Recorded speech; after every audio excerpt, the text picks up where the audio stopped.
This video is pool related, but this video isn't for everybody. I'm not making this video for boomers. I'm not making it for Gen X like myself. This is mainly being made for millennial men and for Gen Z men, and it's not made for women at all. And the reason why I'm making it is because the YouTube algorithm has been feeding me just this enormous amount of content that's made by mostly millennial men expressing their dissatisfaction with life, their dissatisfaction with the world, their misgivings, their regrets, their anger, all of that. I've been seeing a lot of it.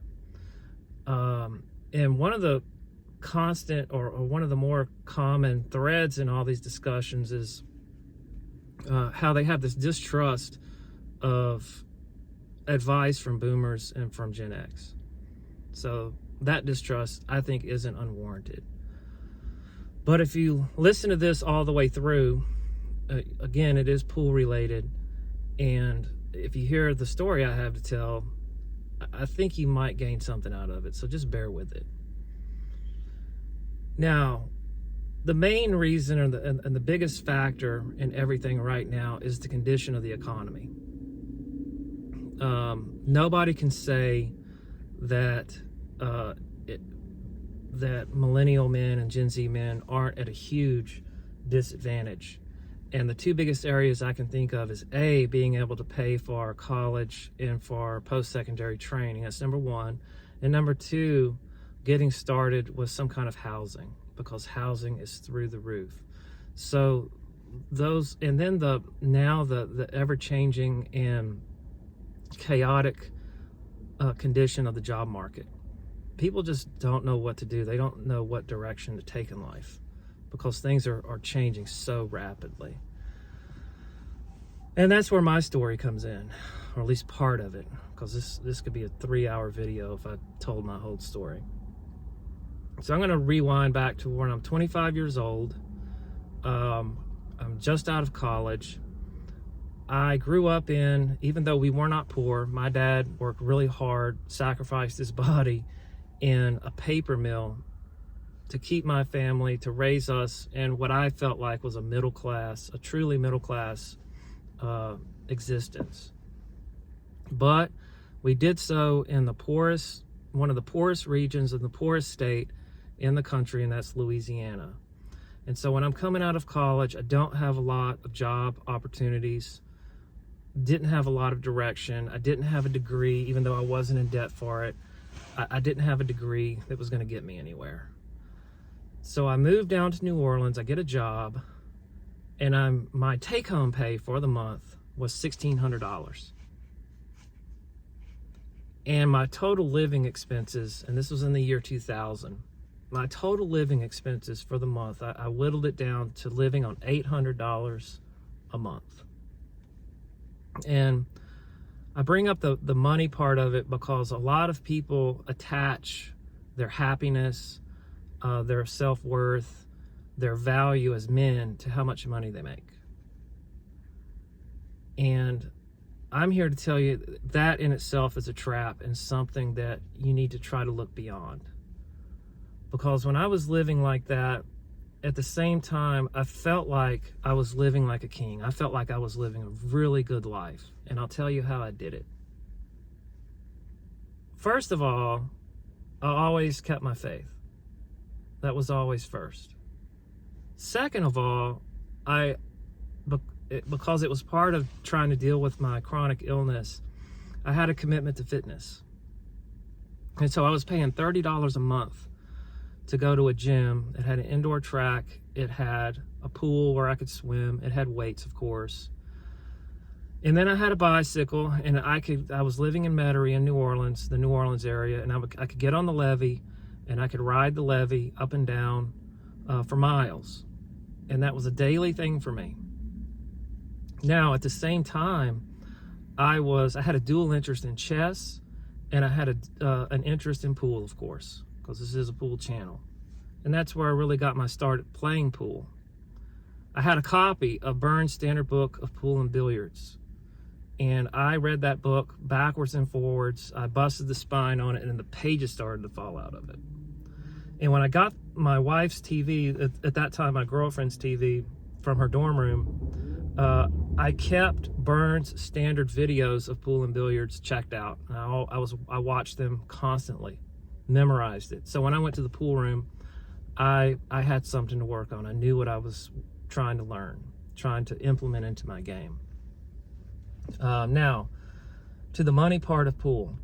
When I was living there, and it's still like this here in Houston, there was a night, every night of the week, where a different place had either greatly reduced pool or free pool.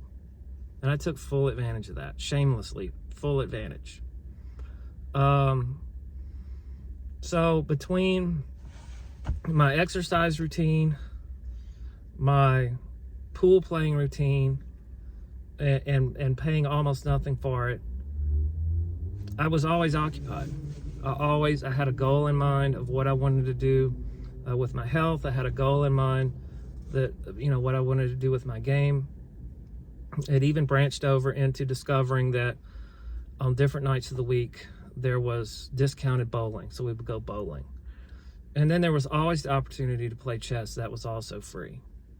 So what I'm trying to point out here is that if you can kind of divorce yourself from the mindset that the only way I can be happy or the only way I can fulfill myself is to have a lot of money and to have so much coming in, then you can start to find where experiences are accessible for you.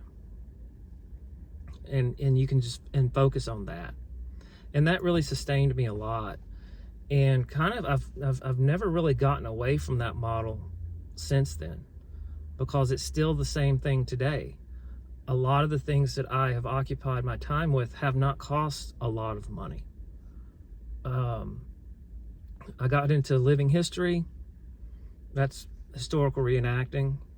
Even though that can be expensive if you make it so. I've made a lot of friends.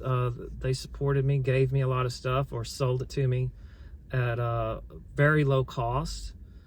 Still to this day, libraries are free for books. Now you have the internet, YouTube, any type of visual entertainment is free. There's a lot of free video games. There's still a lot of free or discounted pool. And then amongst all of that, the thing that's really going to take, the thing that's going to really make it special and good for you is if you're able to develop a circle of friends around whatever activity or whatever community that you're getting into. And that makes it, that takes it to an even higher level and gives you a greater sense of satisfaction. And that's how it is now. I have a fantastic group of men that I play pool with 2-3 times a week. And I exercise every day. That's free.